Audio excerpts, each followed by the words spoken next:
चलिए आज भारत की एक ऐसी नदी के सफर पर चलते हैं जो सिर्फ पानी का एक जरिया नहीं बल्कि अपने आप में भूगोल का एक अजूबा है। हम बात कर रहे हैं पश्चिमी भारत की माही नदी की। तो इस सफर की शुरुआत एक सवाल से करते हैं। क्या भारत की किसी ऐसी नदी के बारे में कोई जानता है जो कर्क रेखा को एक बार नहीं बल्कि 2 बार पार करती है? सोचिए जरा। जी हाँ, बिल्कुल है। और उस नदी का नाम है माही नदी। और यही एक चीज इसे भारत की सबसे अनोखी नदियों में से एक बना देती है।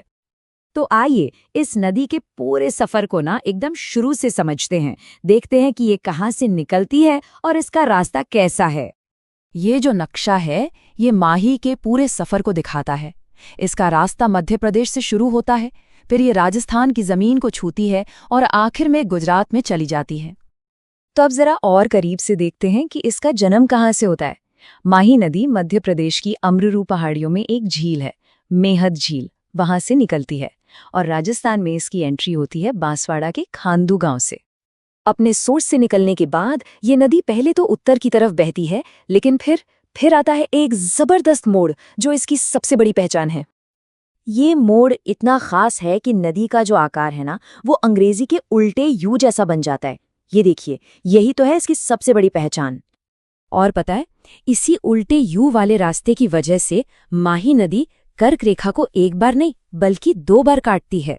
एक बार जब वो उत्तर की तरफ राजस्थान में जारी होती है और दूसरी बार जब वो दक्षिण की तरफ गुजरात में मुड़ती है। अब आगे बढ़ते हैं और देखते हैं वो जगह जहां माही और भी विशाल हो जाती है, जहां वो अपनी सबसे जरूरी सहायक नदियों से मिलती है। इस खास जगह को कहते हैं त्रिवेणी संगम, मतलब 3 नदियों का पवित्र मिलन।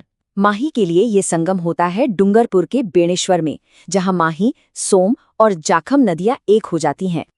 तो इस त्रिवेणी संगम की पहली बड़ी नदी है सोम नदी, जो माही के पानी के बहाव में बहुत बड़ा योगदान देती है। सोम नदी निकलती है उदयपुर की बीछा मेड़ा पहाड़ियों से और बेणेश्वर में माही से आ मिलती है, और इसमें जाखम, गोमती, सारणी और टिंडी जैसी नदियां भी मिलती हैं जो इसके पानी को और बढ़ा देती हैं। संगम की दूसरी जरूरी नदी है जाखम नदी, जो इस इलाके के लिए बहुत ही ज्यादा मायने रखती है।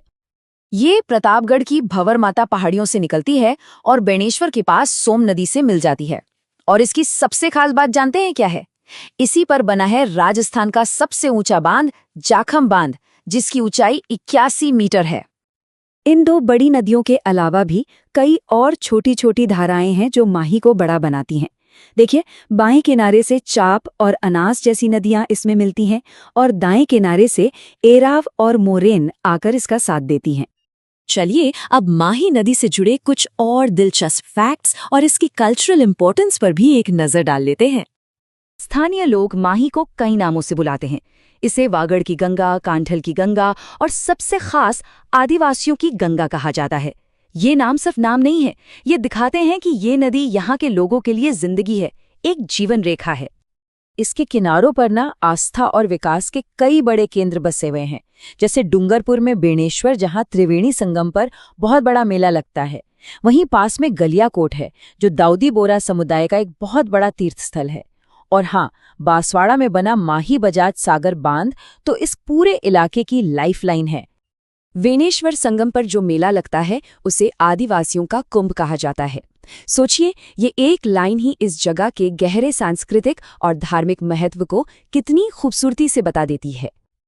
अच्छा, अब जरा आंकड़ों की बात करें तो माही नदी का पूरा सफर करीब 416 किलोमीटर लंबा है। इसमें से 45 किलोमीटर का हिस्सा राजस्थान में है और इसका ये शानदार सफर खत्म होता है खंबात की खाड़ी में, जहां ये अरब सागर में मिल जाती है। ये सब जानने के बाद एक सवाल मन में आता है ना, कि कैसे एक नदी का रास्ता अपने किनारों पर बसने वाली पूरी संस्कृति और जिंदगी को एक शक्ल देता है। माही का ये अनोखा सफर हमें यही सोचने पर मजबूर करता है कि आखिर प्रकृति और इंसान का रिश्ता